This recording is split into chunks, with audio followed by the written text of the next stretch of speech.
नमस्कार. पहा, या ठिकाणी दही घुसळण्याचं काम चालू आहे. अगदी नैसर्गिक पद्धतीने आपण दही कसं तयार करायचं, त्याच्यापासून लोणी कसं तयार करायचं आता आपण व्हिडिओमध्ये पाहणार आहोत. ही ड्रिल मशीन आहे, त्याला पुढल्या बाजूने रवी जोडलेली आहे आणि ती ड्रिल मशीन रिव्हर्स फॉरवर्ड आपल्याला चालवता येते. तर अशा प्रकारे आपण रिव्हर्स फॉरवर्ड चालवून साधारणतः 2 दिवसाचं 24 ते 48 तासाचं लावलेलं विरजण म्हणजे दही आपण मशीनने अशा प्रकारे घुसळू शकतो. 15 ते 20 मिनटं घुसळल्यानंतर बघा अशा प्रकारे लोणी वरती निघून येतं पूर्ण. ज्यावेळेस आपण सुरुवात करतो दही हलवायला ना, बघा आता त्याच्यामध्ये लोणी आलेलं आहे, तयार झालेलं आहे. ज्यावेळेस आपण दही हलवायला सुरुवात करतो ना, त्याच्यामध्ये थोडंसं पाणी ॲड करायचं, एक दीड तांब्या.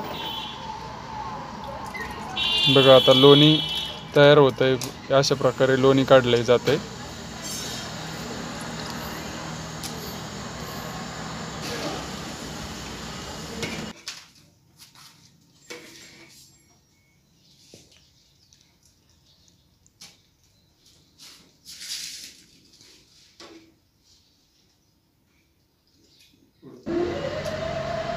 बघा आता लोणी अशा प्रकारे काढल्यानंतर आपल्याला ते स्वच्छ पाण्याने धुवून घ्यायचं असतं, जेणेकरून त्या तुपाचा सुगंध अतिशय उत्तम येतो.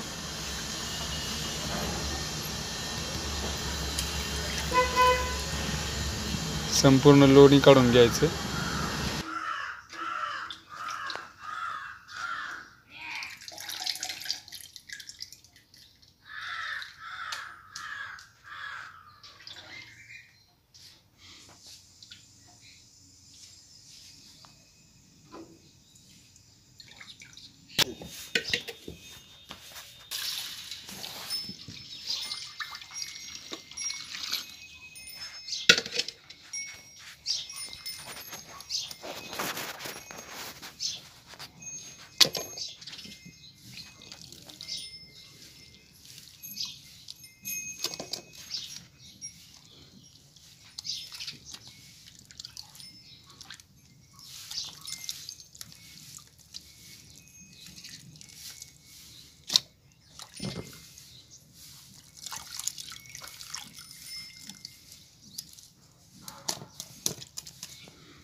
मी चांगली म्हणायची पाणी ओतून काढ म्हणत होती.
लहान फ्लेमवरती ठेवून आपण त्याला सावकाश उकळतोय पहा. अतिशय चांगल्या प्रकारे तूप तयार होतं. आणि पूर्ण उकळल्यानंतर 90% झाल्यानंतर त्याच्यामध्ये नागिनीची पानं टाकायची आहे, 2-3, एखादा मिठाचा खडा आणि वेलची टाकायची त्याच्यामध्ये. म्हणजे काय होतं, वेलचीचा पण सुगंध चांगला येतो. थोडंसं मीठ पण टाकायचं, सैंधव मीठ आवश्यक आहे. विड्याची पानं गावरान असली पाहिजे. आणि आता थंड झाल्यानंतर आपण त्याला व्यवस्थित गाळून घ्यायचं आहे. अगदी सुंदर आता सुगंध त्याचा येतो आपल्याला. धन्यवाद. अशा प्रकारे आपण उत्तम प्रकारचे तूप घरच्या घरी तयार करू शकतो. सुनील डफळ नैसर्गिक शेती यूट्यूब चॅनलमध्ये आपले स्वागत. आभारी. धन्यवाद.